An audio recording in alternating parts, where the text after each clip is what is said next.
Man bought an old cement factory and his friends made fun of him, but later they regretted it. In the early 1970s, Richard Bofill was on a trip to Barcelona, Spain. One afternoon, while hiking outside the city, he saw something strange, an abandoned cement factory covered in dust and vines. Most people would have walked past it, but Richard couldn't stop thinking about it. He decided to buy the place right away. His friends laughed at him and called him stupid for buying such an old, broken place. But Richard had a plan. He decided to renovate the entire factory and spent years working on it. He didn't show the place to anyone. Then, when it was finally ready, he invited his friends. When they saw the old cement factory, they were shocked. His friends stood there, staring at the building. They couldn't believe what they were seeing.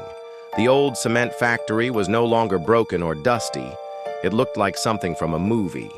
There were tall trees, green plants, and smooth stone walls. The place was beautiful. It didn't even look like a factory anymore. Richard smiled as he watched their faces. He had spent years turning the factory into his dream home. But it wasn't just a home. It was also his office, his studio, and his quiet escape from the world. He opened the doors and invited them inside. The inside was even more surprising. Light came through big windows. There were wide stairs, cozy rooms, and large open spaces. Some rooms looked like museums. Others looked like art galleries. There was even a big room that looked like a church. Each part of the factory was different. Richard kept the old shapes like silos and tunnels and turned them into beautiful spaces. He didn't destroy anything. He used what was already there. That's what made the place feel so special. There were rooms to rest, work, and create. One room had glass doors that opened to the garden. Another had a piano in the corner. Richard made every part by hand, with care. He wanted the whole place to feel full of surprises. His friends walked through the rooms in silence. They looked at the tall walls and the soft light. One of them finally said, "We were wrong." They all agreed. They had made fun of him before, but now they understood. Richard had turned an old, ugly factory into something amazing. He had seen beauty when no one else did. Over time, people started hearing about La Fábrica.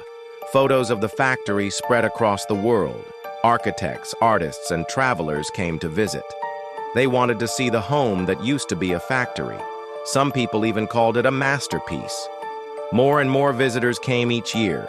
They walked through the gardens, took pictures of the rooms, and asked Richard questions. Some stayed for hours, some stayed for days. Everyone who visited left with the same feeling. They had just seen something magical. Richard said he wanted the place to feel like a small world of its own, a place where work, rest, and nature all lived together. And that's exactly what it became. La Fábrica was no longer just a home.